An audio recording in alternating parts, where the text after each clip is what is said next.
শুক্রবার সাত সকালে দুর্গাপুর স্টেশন বাজারের একটি কাপড়ের দোকানে অগ্নিকাণ্ডের ঘটনায় ব্যাপক চাঞ্চল্য তৈরি হয় এলাকায়।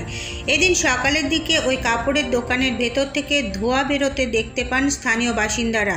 সঙ্গে সঙ্গে তারা খবর দেন দমকল ও কোকোভেন থানার পুলিশকে। এরপরে ঘটনাস্থলে এসে পৌঁছায় দমকলের একটি ইঞ্জিন এবং কোকোভেন থানার পুলিশ। দমকল কর্মীদের প্রায় ঘণ্টাখানেকের চেষ্টায় আগুন নিয়ন্ত্রণে আসে।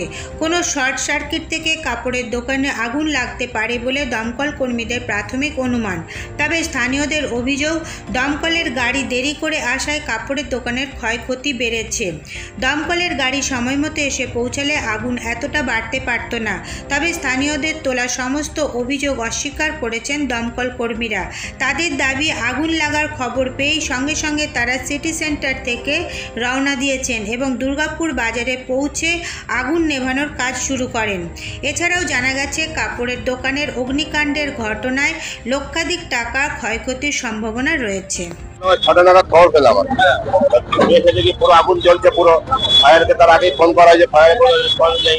বিপিএল কে ফোন করা যে লাইনে অফ করা, সেটা অনেক লেটে এলো, এসে অফ করলো। আমরা নিজেরাই জল দিয়েই বন্ধ করা হলো, লাইনে পুরো আগুনটা নিজেরা জল দিয়েই বন্ধ করলাম। তারপরে ফায়ার ব্রিগেড এলো। তো আজকে ফায়ার ব্রিগেড যখন আমরা প্রবলেমে পড়লি তো ফায়ারে ফোন করি, সেটা 5:30 নাগাদ ফায়ারকে ফোন করা হয়েছে। সেটা 1-1.5 ঘন্টা পরে এদিক ক্ষতি নাহলে তো এত আগুন জ্বলতেই না। তাহলে আমরা তো তারপরে পুরো বালতি ভরে জল দিয়ে পুরো আগুনটাকে অফ করালো, তারপরে ফায়ারটা এলো। তাহলে এখন তো স্যার আগুন অনেক করা মুশকিল। স্যার এখন কি বলবো, পুরো বিশাল করে বাইরেটা পুরোই ফেসটা পুরো নষ্ট হয়ে গেল।